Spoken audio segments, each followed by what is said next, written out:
தேர்தல் களம் மாறிக்கொண்டே இருக்கிறது. யார் யாருடன் கூட்டணி? பாஜக, அதிமுக கூட்டணி.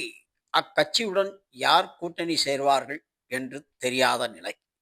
இச்சூழலில் திமுக கூட்டணி அப்படியே வலுவாக உள்ளது.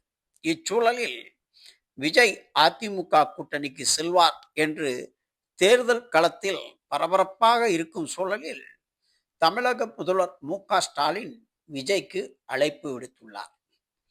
ஏற்கனவே தேர்தல் கமிஷன் வாக்காளர் பட்டியல் வரையறை பற்றி அறிவித்திருந்த நிலையில் அதை எதிர்க்கும் விதமாக வருகின்ற 2ஆம் தேதி அனைத்து கட்சி கூட்டம் கூட்டப்பட உள்ளது.